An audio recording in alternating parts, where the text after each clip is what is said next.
Ball is Life here with Justin Hawkins, former UNLV guard, played at Taft High and Woodland Hills. Justin, appreciate you being on with us.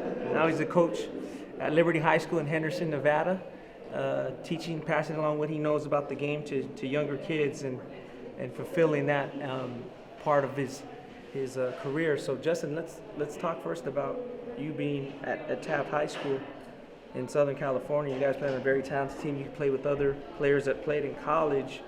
And you know, what did you think about the game that you thought you knew then, but now as you've had more perspective, you finished 4 years of college and now you're coaching, that you realize you didn't know and you wish, you know, maybe you'd taken a few things a little differently and or maybe taking, you know, just a different type of approach? Right. I think back then, because a lot of things just came naturally for me, and just playing with a lot of talented players, like the game was just easy for us.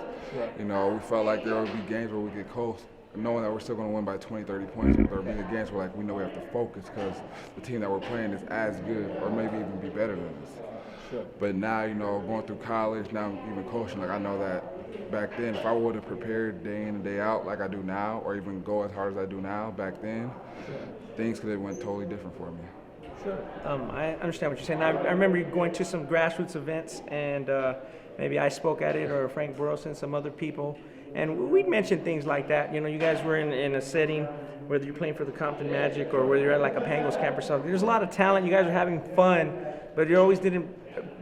Kids at that time, they don't realize the precious time they have, right, to improve their game. They know they're going to go D1, but what's the things that separate them from the guys who are going pros is such minuscule, so small. Did you kind of know that then, or how did you take that when people talked to you, or you were kind of transitioning from Taft to UNLV? I took it little by little, but I feel like once I got to where I wanted to get to, which was UNLV, like once I got my offer and committed, I kind of took a step back because I already knew where I was going. Sure. Instead of that's where I need to put my foot on the pedal and just keep pushing. You know, easily could have been top of the state, top of the country like that.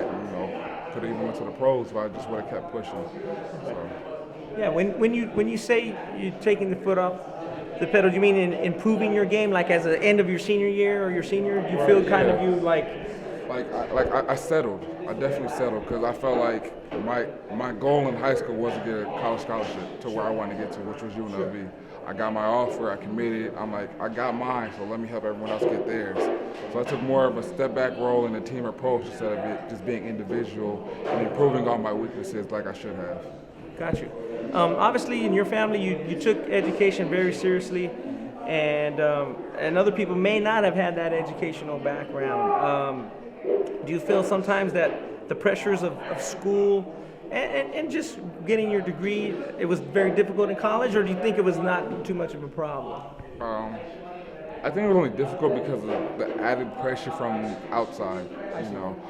Just being in a city where you're in the spotlight 24/7. You couldn't really fail in the public's eye. Okay. So I knew that if I didn't take care of business, the whole city would know what was going on. And the fact that both my parents are lawyers, my brother got a degree from one of the top schools in the country, I knew that I had to take care of business in the classroom. Got you. What advice would you offer kids who are coming into high school, because now you're a high school coach, and honestly Liberty's not as talented as your Taft team was there, and you probably have a different perspective because the kids are just learning the basics. So what would you say to a kid what he should be prepared and working on as he comes into high school? Just the fundamentals of the game. A lot of kids don't really work on that. Everyone wants to, dunk, shoot threes, stuff like that. But the little things is what separates most good players from great players. Sure. Dribbling with both hands, being able to understand the pick and roll, being able to know when to attack, when not to attack. Just being able to understand the game from a fundamental aspect.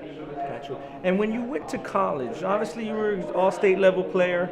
You had specific goals. I remember you always told me, Ronnie, I want to break Jason Kidd's steal record, in high school. So you had specific goals. So what happened and what did you feel in your first college practices? Were you prepared? Were you not prepared? Did you know what college was going to be like? What did you, as you look back, As I look back, I think I was prepared in a sense where I knew the game of basketball.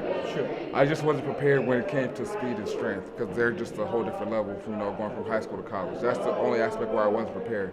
But I did understand the game of basketball, with all my tremendous coaches I had in high school and in previous times. So I think that was the only aspect. So when to expand on that a little bit, do passing lanes close faster? You have to make faster decisions, quicker decisions? You definitely have to make faster decisions. Passing lanes do close faster. Yeah. People close the gaps a lot faster for you when you're penetrating like that. Guys jump higher. Everyone's stronger. You can't. What you were able to do in the previous level, you can't do at the next level. Got you. And as you finish your college career, obviously you played for 4 years. Everybody wants to keep playing, and if you look at basketball, it's a unique game because you can play pickup. Right. I could play pickup, you can play pick the next guy, and it's still different than like football or something where you can't just play it whenever you want. But how did you come, as a young man, how did you come to the realization, okay, I'm ready to move on with the next stage of my life. I'm not going to go pursue a job maybe in another country overseas. Like, I'm ready to move on with the next step in my life. What advice would you give to a kid who's maybe on the fence? When you gave it everything you got, when you know that if everything you got isn't enough, but you still have that passion for the game, there is other avenues that you can go down. So I think with me, when I knew I gave it everything I got and it wasn't enough to get to that next level or get to where I wanted to get to, I'm like, you know what? Let me step away now before it becomes too much of a heartbreak.